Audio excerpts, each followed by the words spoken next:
Bonjour à toutes et à toutes. Comme vous savez, ça fait un peu plus d'une semaine que j'ai décidé de reprendre ma chaîne YouTube. Et aujourd'hui, j'ai décidé de faire une nouvelle vidéo sur comment devient-on borderline. Parce que j'estime que c'est important de connaître les origines de son trouble de la personnalité pour pouvoir travailler dessus et comprendre d'où viennent nos traumatismes, accepter sa souffrance, essayer de s'améliorer, de se développer. Et c'est toujours intéressant de savoir pourquoi aujourd'hui on souffre à l'âge adulte, parce qu'il y a des souffrances qui ne pleurent qu'à l'intérieur, parce que c'est des souffrances qui résultent de traumatismes qui ont eu lieu quand on était bien plus jeune. Même à des âges où le cerveau ne se souvient plus de ce qui s'est passé, de quelque chose qui nous a traumatisé, parce que quand il y a des grosses épreuves traumatisantes dans la vie, quand on est très jeune, il peut arriver que le cerveau il fasse en fait abstraction et ne se souvienne même pas, enfin omet volontairement. C'est quelque part une sorte de protection pour pas souffrir, sauf qu'en fait vous pouvez avoir un trouble borderline sans vraiment savoir pourquoi, mais en fait vous avez peut-être subi quelque chose que votre mental décide de taire, parce que le fait de le ressortir ferait encore plus mal, et du coup ce traumatisme ressort sous forme d'angoisse, sous forme de problèmes psychologiques, de troubles mentaux, parce que le corps, le cerveau finit par extérioriser la souffrance. Donc j'avais fait déjà des vidéos sur ma chaîne sur comment savoir si on est borderline, et j'avais commencé à aborder un petit peu le sujet. Donc déjà ça va se jouer en fait dans la petite enfance. Malheureusement c'est dans l'enfance que se jouent tous les traumatismes qui vont affecter notre vie adulte. Qu'est-ce qui a pu se passer dans votre enfance? Ça peut être d'une banale, entre parenthèses, séparation des parents. C'est vrai qu'aujourd'hui, il y a un couple sur 3 qui divorce, mais je trouve qu'on sous-estime la douleur qu'éprouvent les enfants quand les parents divorcent. C'est très dur à gérer quand on est enfant. Il y a des divorces qui peuvent très bien se passer entre les parents, et il y en a d'autres où ça va mal se passer parce qu'il y a un des parents qui n'accepte pas la rupture, il y a des histoires de manipulation, et puis les enfants en fait sont pris à partie très jeunes dans ce processus de divorce. Certains enfants peuvent se retrouver manipulés par leurs parents parce que en fait l'enfant peut être clairement chosifié. L'enfant, pour le parent qui par exemple se fait quitter, peut être littéralement un objet de manipulation, peut-être un objet de pression sur son ex-partenaire. Donc en fait ça peut être des choses comme ça, et on ne se rend pas compte quand on est enfant, mais c'est très grave d'être tiraillé entre ces deux parents qui se séparent, d'être témoin de violences, même de violences conjugales, de choses qui font que dans notre configuration, nos parents sont nos exemples. Et si on a des parents qui dysfonctionnent, qui se sont mal comportés, que ce soit entre eux au moment de la séparation, ou même qu'on ait vécu des violences familiales, c'est-à-dire qu'on a été maltraité par nos parents, qu'on a été violenté psychologiquement, moralement et physiquement, parce qu'il n'y a pas que se faire frapper dessus, il y a aussi des parents qui sont extrêmement manipulateurs et qui vont là encore prendre leurs enfants pour des objets pour les façonner à leur image, leur répéter sans cesse qui n'arriveront à rien dans la vie, alors qu'en fait l'enfant fait ce qu'il peut, et en fait plus le parent va mettre la pression à l'enfant, plus l'enfant en fait va culpabiliser, va se sentir jamais assez, puisque ce n'est jamais assez bien pour le parent. Donc il peut y avoir des pressions mais innommables qui sont exercées sur les enfants. Il peut y avoir aussi des parents qui sont dépressifs, donc des parents en fait qui désertent leur fonction parentale. L'enfant est livré à lui-même, donc du coup il n'a pas encore les clés pour se débrouiller dans la vie et il se retrouve très vite à jouer la place d'un adulte. Donc du coup après, à l'âge adulte, ben, en fait il relâche tout parce qu'il a dû clairement se débrouiller vite dans la vie, un peu trop précocement. Il n'a pas eu sa place d'enfant.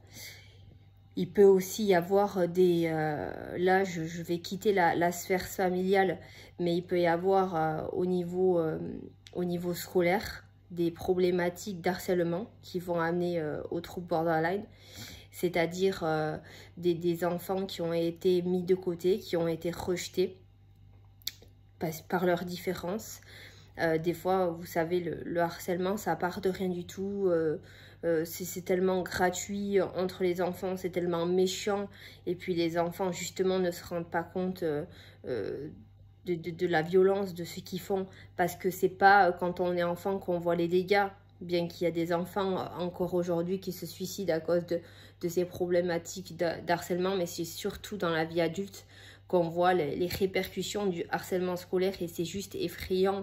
Parce que quand on a passé des années à être mis de côté, à être harcelé, à être violenté psychologiquement, physiquement, parce qu'on a eu le malheur d'avoir quelque chose, une différence par rapport aux autres qui fait que de suite on est mis à l'écart, c'est vraiment dévastateur parce que la personne va grandir avec cette blessure d'abandon et de rejet, donc qui sont une des 5 blessures de l'âme. Je vous en avais parlé, il y a l'abandon, le rejet, la trahison, l'humiliation et l'injustice. Donc pour le borderline, là on va être sur un petit peu 3 blessures. On va être sur l'abandon, le rejet et la blessure d'injustice. L'abandon parce qu'on a été abandonné par 1 ou 2 de nos parents, parce qu'on a été abandonné à l'école, on a été littéralement mis de côté, on ne s'est pas senti digne d'être en fait, d'être aimé, d'être accepté dans un groupe. C'est pour ça qu'après, à l'âge adulte, quand le trouble borderline va se développer, enfin, il commence déjà à se développer dans l'adolescence, hein, on va pas se sentir digne d'appartenir à un groupe parce qu'on n'a jamais vraiment été accepté, que ce soit au niveau de sa sphère familiale, on n'a pas été accepté tel qu'on est, au niveau scolaire, on n'a pas été accepté, on a vécu des situations traumatisantes. Je parle, mais peut-être que ce que je vais vous dire ne va pas parler dans tout ce que vous avez vécu, mais vous avez peut-être vécu une des situations que je vais vous évoquer. Le fait de se retrouver seul sur un banc à la récré constamment, voir les autres s'amuser et nous de côté, en fait c'est super traumatisant parce que quand on va grandir à l'âge adulte, on va avoir du mal à se faire des amis parce qu'on va pas se sentir digne même d'être accepté dans une amitié. C'est vraiment des blessures de l'âme qui se forment dans l'enfance et qui font très très mal à l'âge adulte. Et ça, il faut en avoir conscience, il faut vraiment comprendre où dans notre enfance ça a dysfonctionné. La violence au niveau familial aussi, on normalise en fait le divorce des parents. Heureusement que dans beaucoup de cas ça se passe bien, mais souvent on l'a vu autour de nous, on l'a vécu nous-mêmes. Quand les parents divorcent, c'est souvent violent parce qu'on se retrouve tiraillé, il y a des histoires de vengeance, il y a des histoires de rancœur, il y a des parents qui peuvent monter les enfants contre les autres. Et ça fait des personnes traumatisées à l'âge adulte qui vont avoir du mal à faire confiance au niveau amoureux, au niveau amical. C'est des choses qui sont gravées en nous. Il peut y avoir aussi des abus sexuels. Ça peut arriver dans le trouble borderline. Donc là, en fait, c'est des personnes qui ont abusé de vous dans toute l'innocence de votre enfance, des personnes en qui vous avez même pu avoir confiance, qui ont violé votre intimité. Vous avez peut-être même subi des agressions extrêmement violentes alors que vous étiez très jeune. Et sur le coup, bien que vous ayez été ou non accompagné, ça laisse des séquelles. Parce qu'il y a des personnes qui ont vécu des choses mais innommables quand elles étaient enfants et qui n'ont toujours pas réussi à en parler. Et le corps finit par parler, par des maladies physiques, des maladies psychiatriques. Tôt ou tard, ça finit par ressortir. Et c'est triste parce que c'est dans l'enfance que tout se joue. C'est pour ça que il faut avoir à l'esprit que c'est pas parce que un enfant est jeune qu'il passe à autre chose, qu'il va oublier la souffrance. C'est pas parce qu'on s'est fait harceler que oh ben c'est comme ça, les enfants entre eux ils sont méchants, c'est comme ça, c'est la loi de la jungle. Non, c'est faux. Il y a vraiment des répercussions. On peut pas faire du mal gratuitement, on peut pas excuser tout sous prétexte qu'on est des enfants. On peut pas non plus pardonner tout à nos parents sous prétexte que c'est nos parents. Parce que vous pouvez aussi avoir vécu des relations toxiques, mais dès votre plus jeune âge en fait, avec votre entourage. Parce que des parents toxiques, ça existe. Et en fait, on leur pardonne parce que ce sont nos parents. Parce que c'est eux qui nous ont fait, parce qu'il y a un principe de loyauté envers nos parents, alors qu'ils ont été toxiques. Ils nous ont fait du mal, ils nous ont fait souffrir, ils nous ont jamais élevés vers le haut, pardon, c'est mon chat. Mais écoute, s'il te plaît, tu me laisses faire ma vidéo. Donc ça peut vraiment être des situations très souffrantes quand nos parents nous malmènent. On est victime, on voit des choses. Et on peut ne prendre exemple que sur nos parents. Donc soit on va devenir comme nos parents, c'est-à-dire des personnes toxiques, soit on va prendre un autre chemin, celui du bien, et on va essayer de faire de notre souffrance quelque chose au service de l'autre. Ça, je le vois beaucoup parmi des abonnés à moi qui me laissent des commentaires hyper touchants, qui ont souffert, qui ont vécu des choses vraiment très, très, très dures et qui aujourd'hui me disent qu'elles travaillent même en psychiatrie, qu'elles aident des borderline, qu'elles aident des personnes qui sont en difficulté. Moi, ces personnes-là, je les applaudis.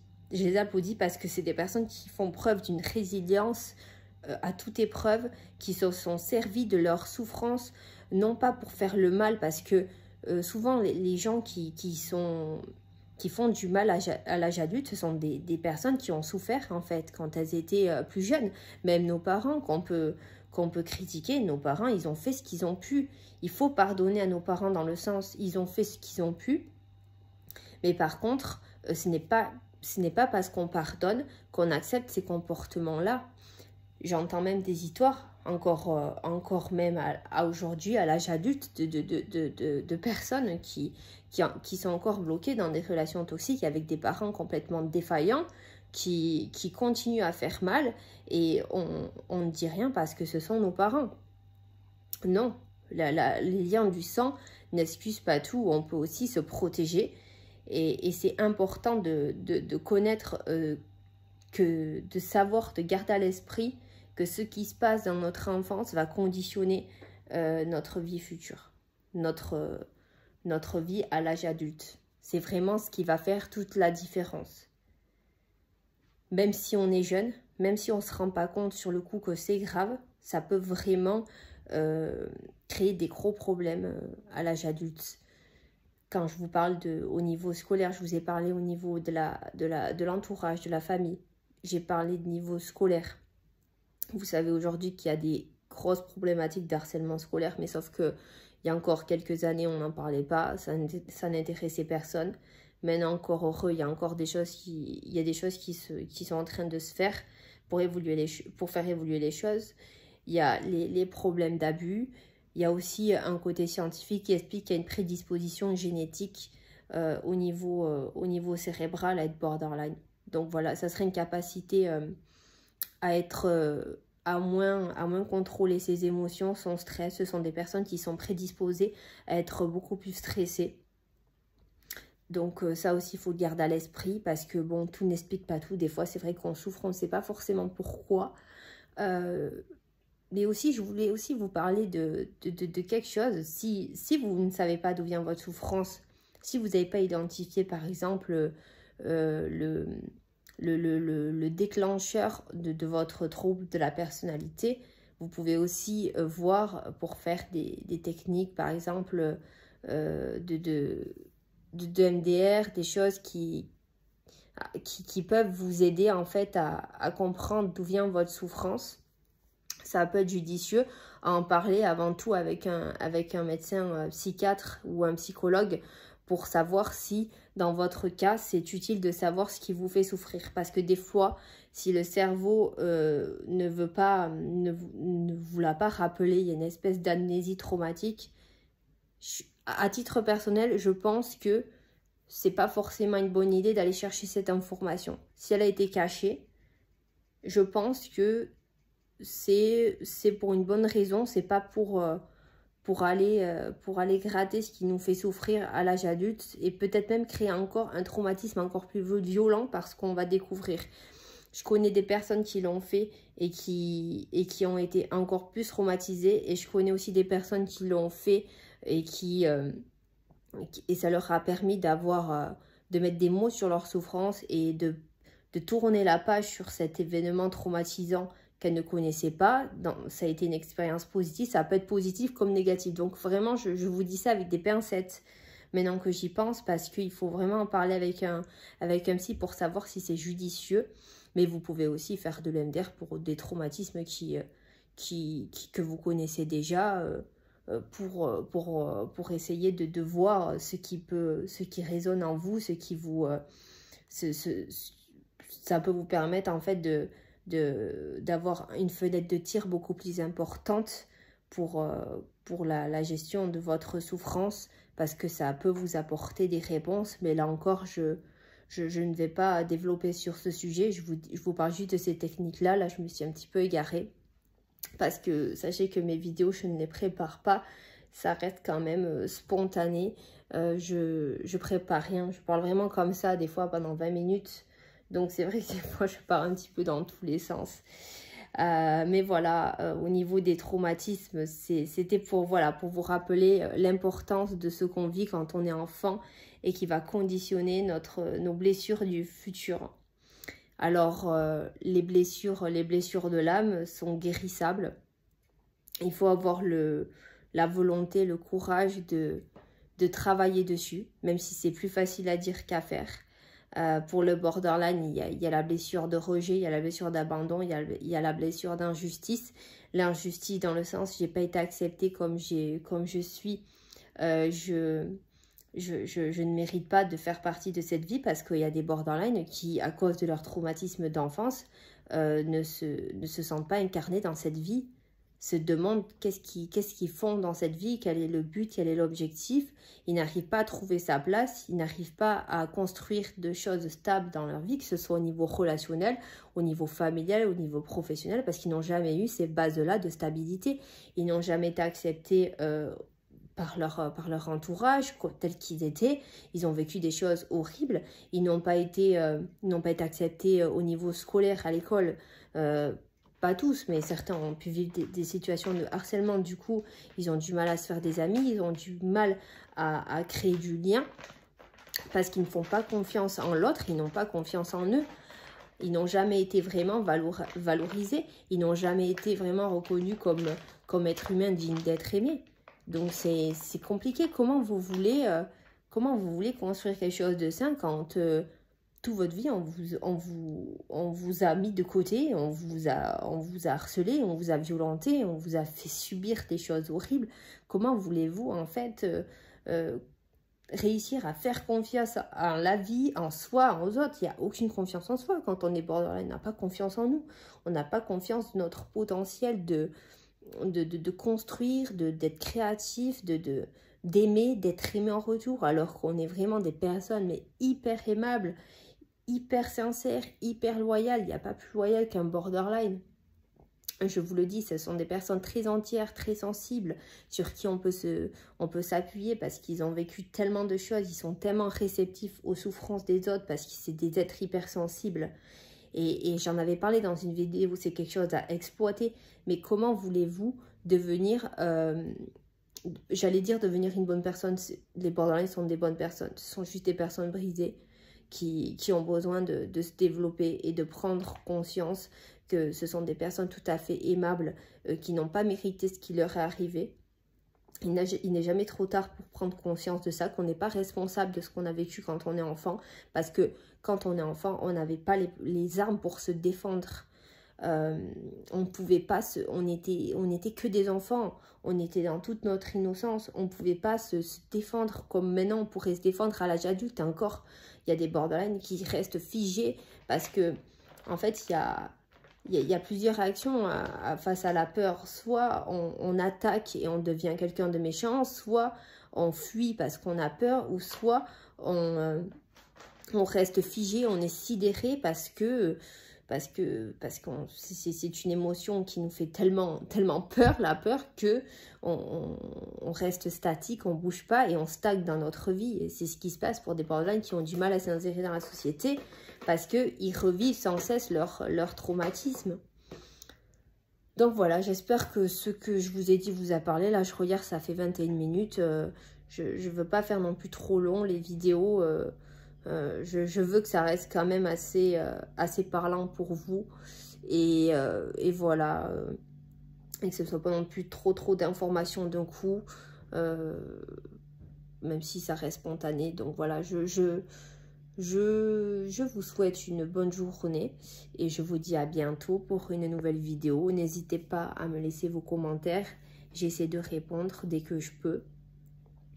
N'hésitez pas non plus à me faire des propositions de vidéos que vous aimeriez que je fasse, des sujets. Je verrai si oui ou non je peux les aborder.